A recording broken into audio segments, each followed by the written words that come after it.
January's almost over and we are sinking so fast into 2024. But I can't let one more day go by without talking about all the cozy games that I bought in 2023 on my Nintendo Switch. Last year marked my second year as a cozy gaming blogger, and gosh, did I have some amazing, like super lovely cozy games to play. I feel like super blessed that I get to do this as a side business, a side hustle, a hobby, paid hobby, I don't know, whatever you want to call it. I worked with some amazing gaming brands last year and they sent me some great games to play. However, I am not going to be talking about those games today. No, I'm going to be talking about all the cozy games on Nintendo Switch that made me scream, "Take my money." A small disclaimer before we start though, because two of the games on my list today were actually bought by my fiance, and I don't think you'll mind when I tell you what those games are. So technically, because we are going to be married this year and he has been my partner for the last 15 years, it's still my money, let's be honest. So here are the 10 cozy games that I bought on Nintendo Switch in 2023. At number 1, Palia. Yes, I know, before you say anything, technically it is free.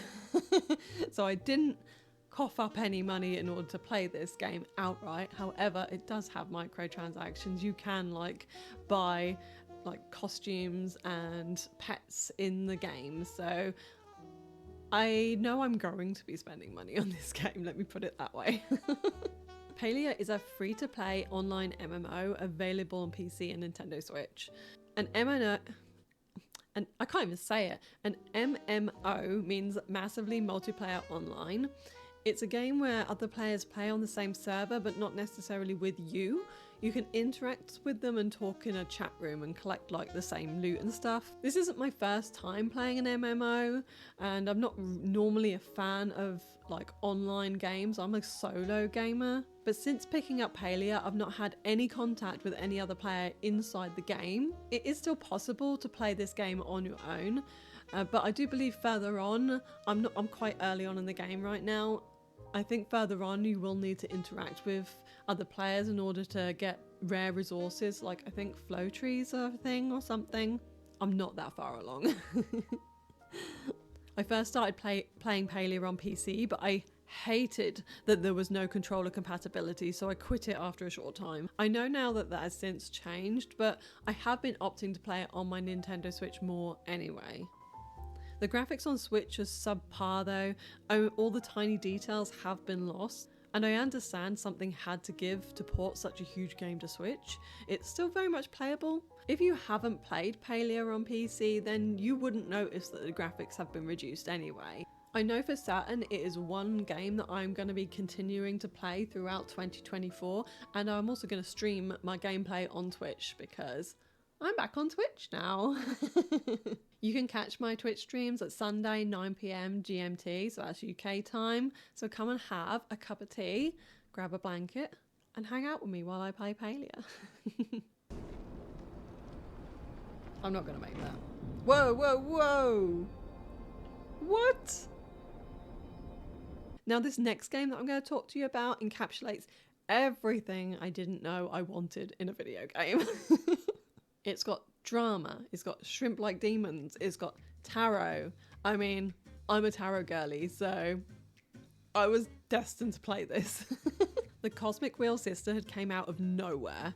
I hadn't heard anything about it until the month it was released, and normally I'm fairly up to date with what's releasing and when, but this never landed in my inbox, and I first heard about it from another cozy gamer. Admittedly, the art style isn't one that would generally enrapture me, and even once I'd started playing the game, I struggled to get into it, I'll be honest. It took me a couple of plays just to get past the tutorial because there was so much reading. I'm so glad I did though, because I've played this game through 3 times now and I've still got another ending I think that I haven't actually seen. I'm gonna have to go back to this game.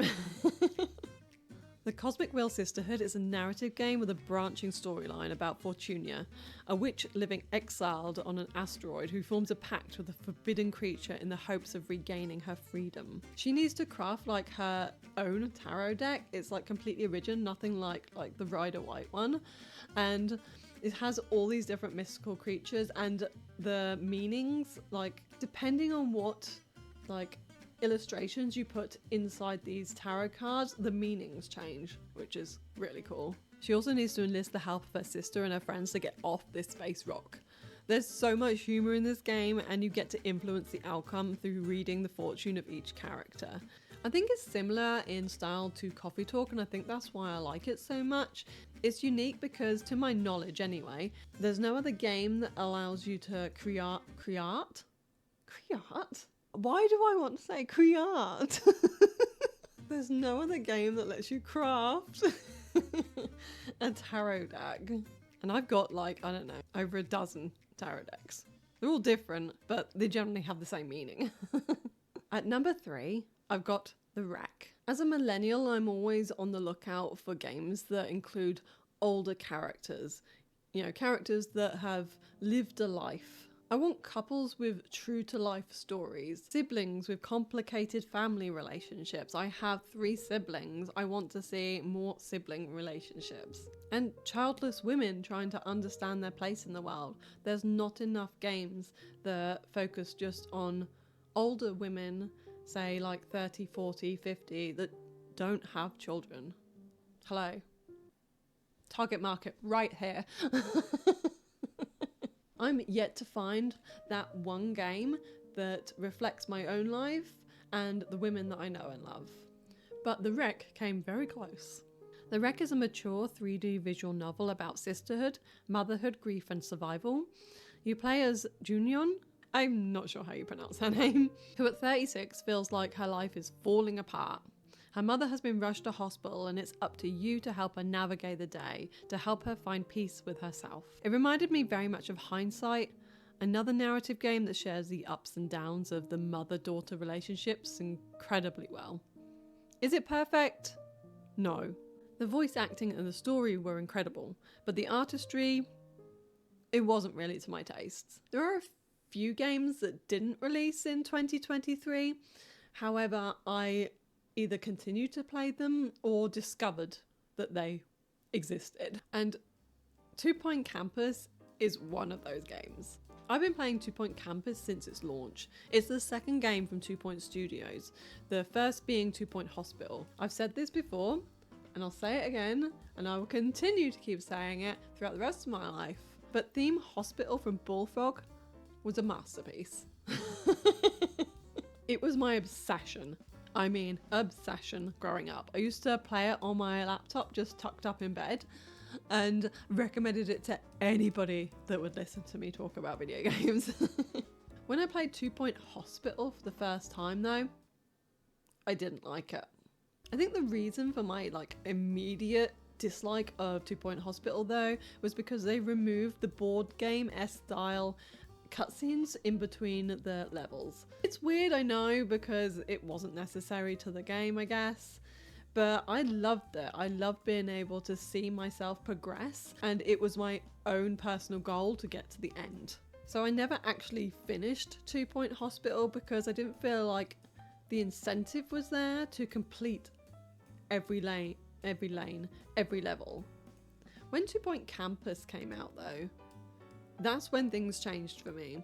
Yes, I know it's technically a reskin of 2 Point Hospital, but without the chaos, and I want to point that out. As a cozy gamer, I prefer just to relax and not feel like I'm being rushed or pressured, shall we say, when I'm playing a game. And because I was dealing with patients and their pressing need to be well in 2 Point Hospital, I constantly felt like I had to rush my gameplay in order to make them better and win the levels. I don't get that with 2 Point Campus. For obvious reasons, nobody's dying in 2 Point Campus. Yes, they get to the end of the year and they graduate and leave, but it feels like a celebration. You get a whole new fresh batch of students move in and your achievements roll over. So there is no pressing need to complete your achievements or level up even before the end of the school year.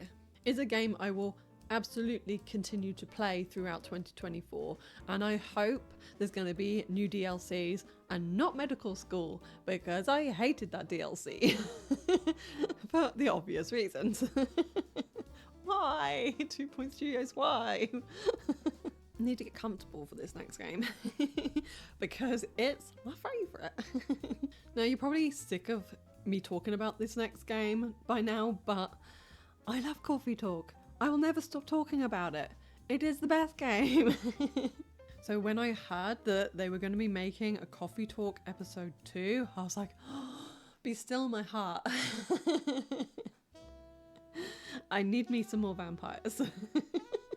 Coffee Talk Episode 2, Hibiscus and Butterfly, is a coffee brewing and heart-to-heart talking simulator. You play as a barista and owner who is more like a therapist to her customers, let's be honest. If you go into this though expecting lots of gameplay, you'll be disappointed. It's all about the conversations. Episode 2 follows on from the first game, but also stands alone if you've never played the original, so you don't feel like you're missing out in any way.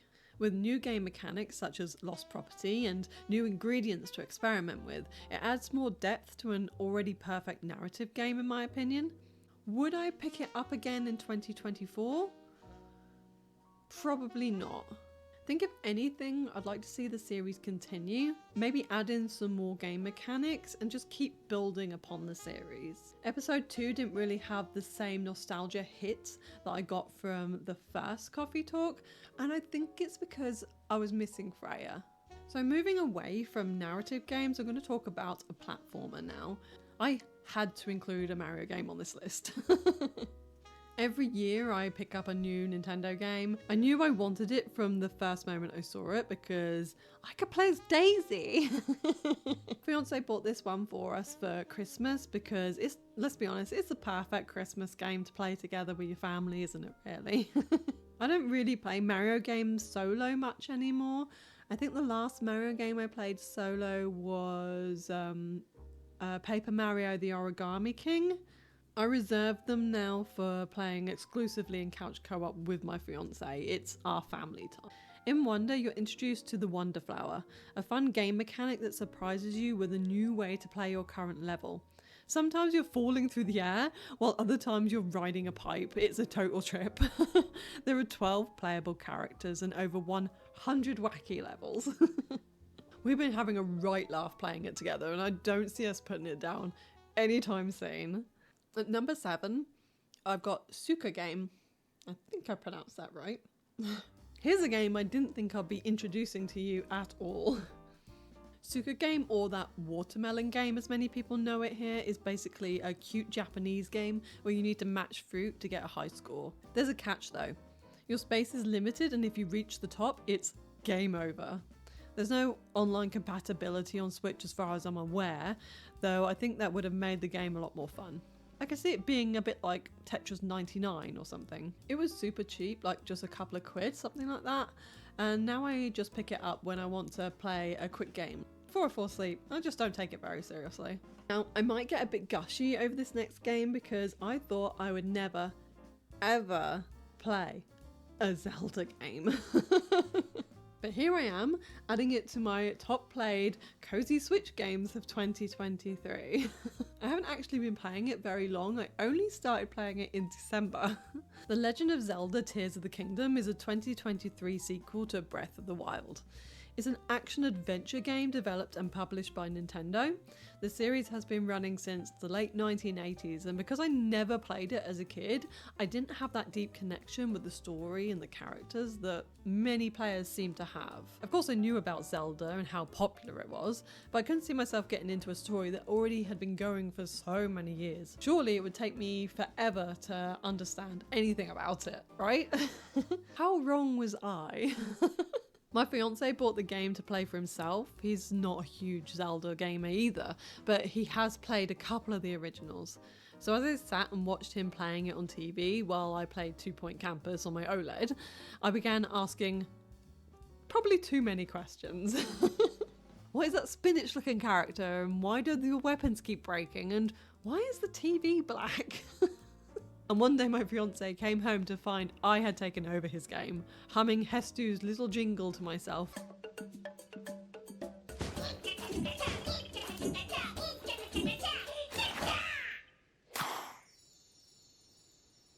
Now, I know what you're saying, but Wendy, Tears of the Kingdom isn't a cozy game. And I hear you, and I agree. It has fighting, threats, and even fall damage. But this is more about how I play it that makes it cozy. I rarely get into fights, and when I do, I use a long pokey stick or my bow and arrow from a safe distance. I've not progressed the story at all, really. Instead, I like exploring and taking photographs of the adorable little animals and collecting Koroks. I do love me a Korok. Sometimes even non-cozy games can be played in a cozy way. Maybe you don't agree. Let me know in the comments. Moving on. Rather than wide open explorative games, I've got a food-based game. At number 9, Bar Tycoon. Breakfast Bar released in 2020, so again, did not come out last year. However, I recently discovered it. You play as a breakfast bar chef trying your best to serve hungry customers as quickly as possible. Sounds chaotic, but truly it isn't. I found this little gem while I was looking for a new couch co-op. It's really simple and actually quite relaxing when you get into a rhythm. However, we weren't immune to the odd argument as I kept burning the sausages and forgetting the buttons. God forbid. It's similar to Overcooked and perhaps Good Pizza, Great Pizza. I don't generally play a lot of food-based games, but I really liked the mobile-esque style to this, and I think I'm going to continue playing this style of game on my mobile in between like the bigger games. Lastly, I bought a unique game about us driving as far as you can. This is a game that came up over Christmas dinner and I completely forgot that I'd even bought it. And so I went home after we had our Christmas meal with my family and I started playing this again. In a post-apocalypse / steampunk style world, it's just you and your vehicle travelling across a dried out ocean to find out if you truly are the last one of your kind. FarLoone Sales is a game about going the distance. It takes patience, puzzle solving, and a lot of steam to push forward. The game is super slow paced. It's beautiful to look at, but its somber soundtrack may not be for everyone. It was released in 2018 and the developers have since released a companion title, Far Changing Tides.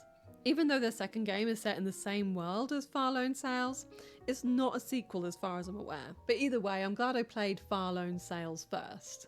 It's a surprisingly good cozy game for fans of Gree, and you know I like Gree. And that about wraps up from my list of 10 cozy games that I bought in 2023 on Nintendo Switch. Well, my tea has now gone cold, I'm only halfway through it. Who else does that? Drinks only half of their tea and then lets it go cold.